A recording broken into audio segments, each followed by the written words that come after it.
Sir, આ જમ્યા પછી મોઢામાં ખાટા પાણી આવવા એ શું હોઈ શકે?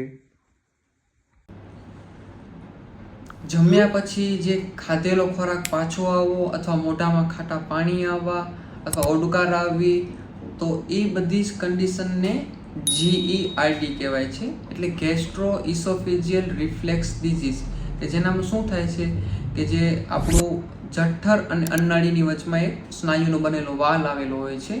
એ વાલનું કામ એક જ છે કે જે અન્નળીમાંથી આવેલો ખોરાક છે એને જઠર સુધી પહોંચાડવાનું, પણ કોઈ કારણોસર છે એ વાલ નબળો પડતો હોય એટલે જઠરથી અન્નળી તરફ ખોરાક પાછો વળતો હોય છે, કે જેના હિસાબે આ ટાઈપની તકલીફ થતી હોય છે.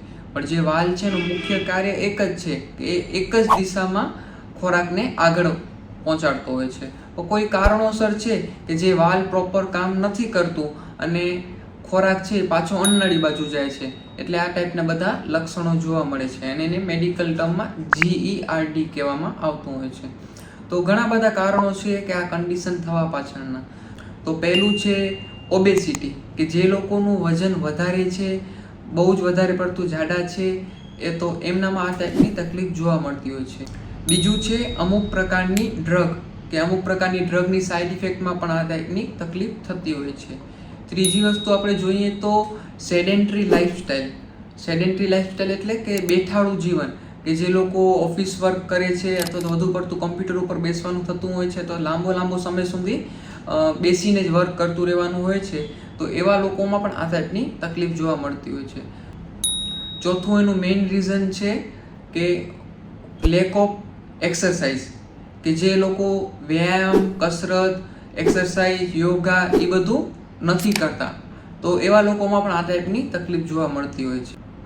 પાંચમું કારણ છે એનું કે સ્મોકિંગ, આલ્કોહોલ, ટોબેકો એનું વધારે જ પડતું સેવન કરવું, તો એ ટાઈપના લોકોમાં પણ આ ટાઈપની તકલીફ જોવા મળતી હોય છે.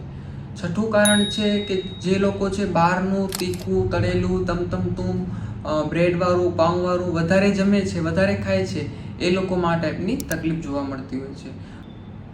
આ આપણે વાતચીત કરી કારણો વિશે. હવે આપણે ઉપાયમાં શું કરી શકીએ કે જે આપણે તકલીફ છે એનામાં આપણે રાહત મેળવી શકીએ અને જે તકલીફ છે આપણી ઓછી થઈ શકે. તો ઘરેલું ઉપચારમાં આપણે જોવા જઈએ તો જે લોકોનું વજન વધારે છે એ લોકો વજન એમને ઓછું કરવું જોઈએ, જેથી કરીને આ તકલીફમાં પણ રાહત જોવા મળતી હોય છે.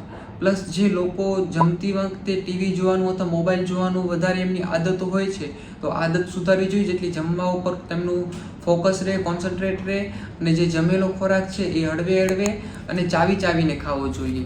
પ્લસ જે લોકોને સૂતી વખતે આ ટાઈપની તકલીફ થતી હોય છે, તેમને સૂતી વખતે માથા નીચે 1 અથવા 2 ઓશિકાનો ઉપયોગ કરવો જોઈએ. પ્લસ નિયમિત એ લોકોને યોગા, એક્સરસાઇઝ એ પણ કરવું જોઈએ.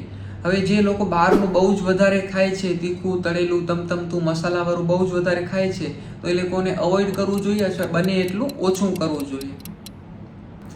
જે લોકોને ટોબેકો, સ્મોકિંગ અથવા આલ્કોહોલની ટેવ છે, તો એ લોકોને બની શકે એટલી એ આદતો ઓછી કરવી જોઈએ અથવા તો બંધ કરવી જોઈએ. હવે આટલું બધું ઉપાય કરવા છતાં પણ જો તકલીફમાં રાહત નથી દેખાતી, તો શું કરવું જોઈએ આપણે? તો તમારા નજીકના કોઈ ડૉક્ટરને તમારે કન્સલ્ટ કરવો જોઈએ. હોમિયોપેથિકમાં પણ આની સારી દવાઓ છે, તો તમારે આ તકલીફ માટે ક્યાં તમે હોમિયોપેથિક ડૉક્ટરને કન્સલ્ટ કરી શકો છો અને તમારી તકલીફ છે ને જડમૂળમાંથી તમે નાશ કરી શકો છો.